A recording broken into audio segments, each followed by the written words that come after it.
Nadie duda que los procesos de enseñanza y aprendizaje que ocurren en las aulas constituyen el corazón de la escuela. Investigaciones nuestras e investigaciones realizadas en todo el mundo muestran que las buenas prácticas de enseñanza no solo están acompañadas por muy buenos docentes, sino que también la práctica pedagógica del director influye en que en la escuela se aprenda.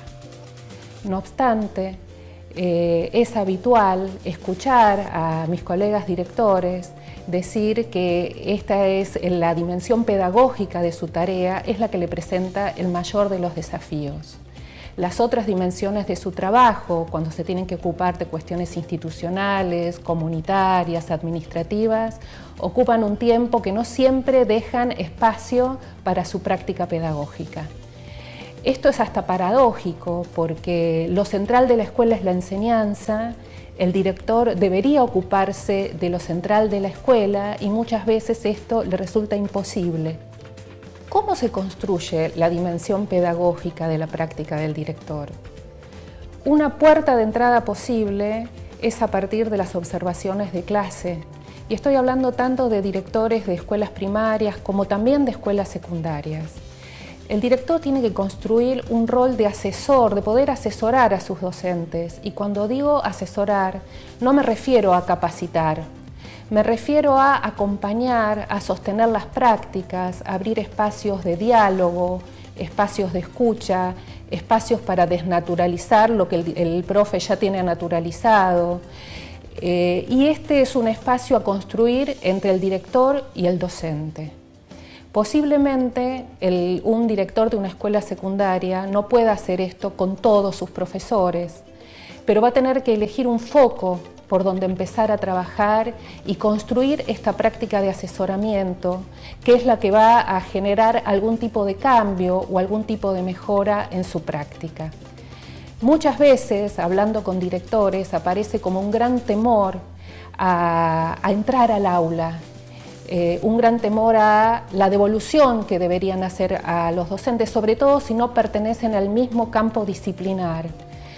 Nosotros sostenemos que en realidad un director no solamente puede, sino que parte de su práctica pedagógica consiste en acompañar, en asesorar, e implica un trabajo colaborativo. Un director no debería tener todas las respuestas, no se espera que las tenga, pero sí puede abrir un espacio de interrogación, de pensar junto con un colega profesor para inaugurar otras prácticas en el aula.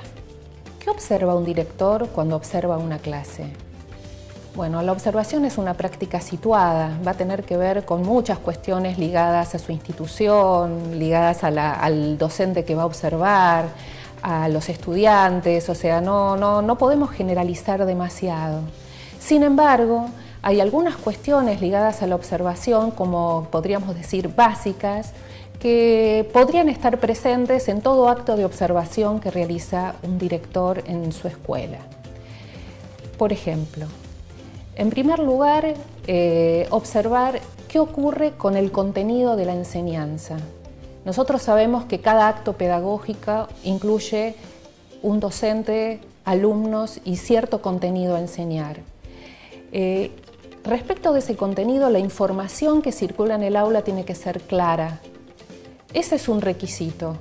Esto no quiere decir que la clase comience con información clara, porque tal vez comienza con una pregunta y recién al final de la clase se llega a aclarar el enigma.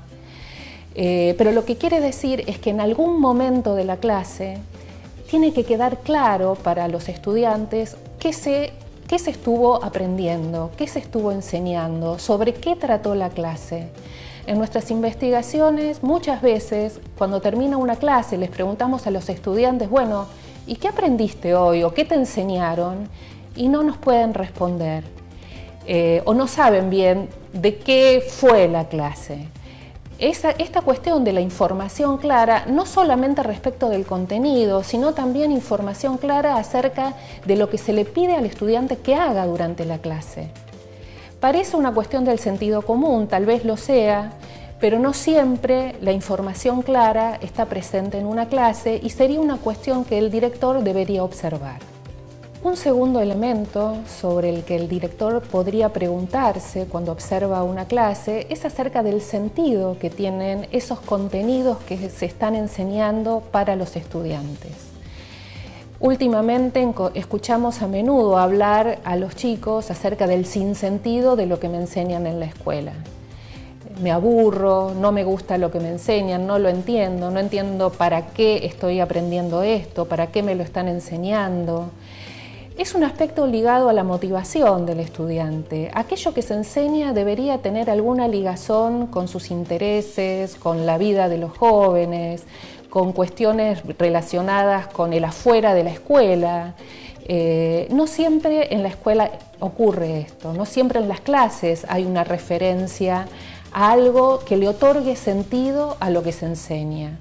Esa es una responsabilidad del docente. Sabemos que el docente tiene un mandato curricular que cumplir.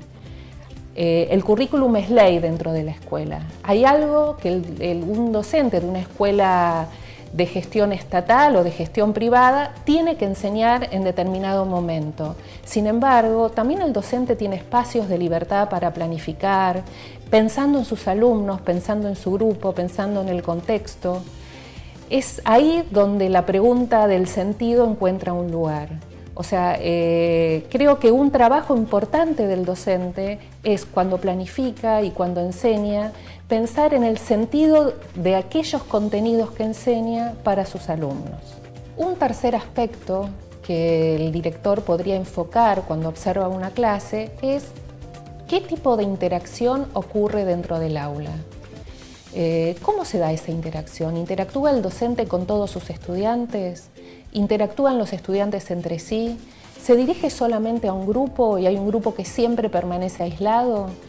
En unas investigaciones que hicimos en la universidad hace poco tiempo, descubrimos una categoría de estudiantes que las llamamos estudiantes invisibles. ¿Por qué? Porque eran estudiantes que no interactuaban con ningún docente.